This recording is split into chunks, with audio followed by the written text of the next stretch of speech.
किसी गांव में एक बुढ़िया रहती थी। उसके यहाँ 7 पुत्र और एक पुत्री थी। सातों भाई धन कमाने के लिए माँ से विदा लेकर एक जंगल में जाकर रहने लगे। वहां से वे सातों लकड़ियां काट कर लाते और उन्हें शहर में बेच कर आते। इस प्रकार से वे लकड़ियों का व्यापार करने लगे। फिर एक दिन राखी का त्योहार आया। उस लड़की ने कहा, माँ, मैं 7 भाइयों की बहन हूँ, मगर इस त्योहार पर मेरे एक भी भाई नहीं है और न ही उनकी कोई खबर है। सभी बहनें अपने भाइयों को राखी बांध रहीं। मैं भी अपने भाइयों को राखी बांधूंगी।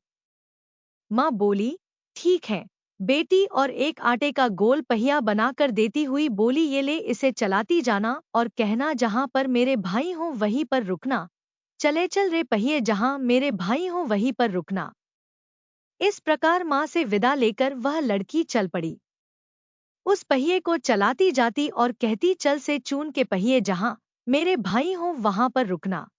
इस प्रकार माँ से विदा लेकर वह लड़की चल पड़ी। उस पहिए को चलाती जाती और कहती, चल से चून के पहिए, जहाँ मेरे भाई हों वहां पर रुकना।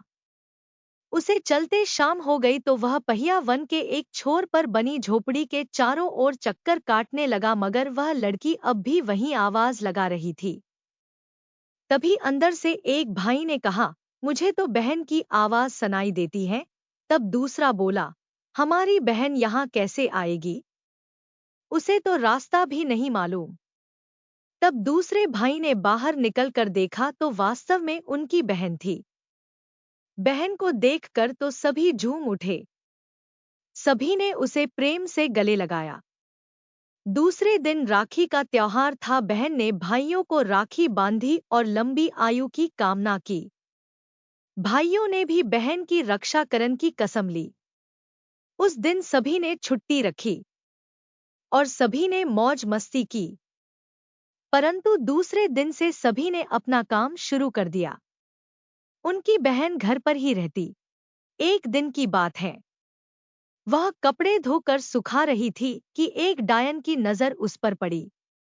वह डायन उसे खाने की फिराक में रहती, मगर उसे पता था कि यह झोपड़ी 7 भाइयों की है। उन्हें पता चल गया तो वे उसे जिंदा नहीं छोड़ेंगे। इसलिए उसने एक युक्ति सोची। उसने अपना भेष बदला और उस लड़की के पास आकर कहने लगी, बेटी, तुम्हारा क्या हाल है? मुझे तुम बहुत दिनों में मिली हो, इसलिए शायद तुम मुझे नहीं जानती। मैं तुम्हारी मौसी हूँ, यहाँ पास ही में रहती हूँ। उस डायन ने उसका मन जीतने के लिए हर काम में उसकी मदद भी की। इस प्रकार से वह डायन रोज उसके पास आती और उसे किसी तरह से बेहोश करती और उसका खून चूसकर चली जाती। एक दिन भाइयों ने अपनी बहन से कहा, बहन, तुम्हें किस बात की चिंता है? क्या तुम्हें किसी बात की कमी है? हम तुझे अच्छा खाना खिलाते हैं। अपना काम भी हम तुमसे नहीं कराते, फिर क्या बात है? तुम मोटी क्यों नहीं होती? आई थी उससे भी दुबली पतली हो गई हो तुम। तब उनकी बहन कहने लगी कि नहीं भैया, बस यूं ही। नहीं बहन, तुम हमें बताओ क्या बात है? तब बहन कहने लगी, जब तुम यहाँ से चले जाते हो तो यहाँ पर एक औरत आती है और कहती है कि मैं तुम्हारी मौसी हूँ, और न जाने मुझे क्या हो जाता है और मैं सो जाती हूँ। सोकर उठती हूँ तो वह यहाँ से चली जाती है। यह सुनकर भाई कहने लगा कि वह तो डायन है। वह हमारी बहन का खून चूसने के लिए इसे बेहोश करती है।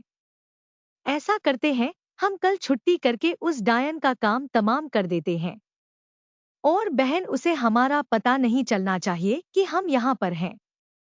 दूसरे दिन सभी घर के अंदर एक काने में छुप गए। सुबह जब डायन आई तो उसने उस लड़की से कहा कि क्या तुम्हारे सभी भाई बाहर गए?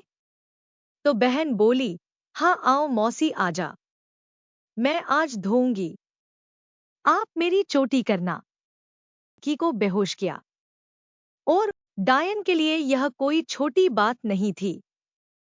उसने जल्दी ही उसका सिर धोया और चोटी करने के लिए उसे अंदर ले गई। जब चोटी कर रही थी तो उसने अचानक उस लड़की को बेहोश किया और उसके सिर को खाने के लिए झुकी। तभी सातों भाई कुल्हाड़ी लेकर अपने कोने से निकल आए और उस डायन को मार दिया और सभी ने उससे अपना पीछा छुड़ाया। फिर सभी उस जगह को छोड़कर वापस अपने घर वापस आ गए।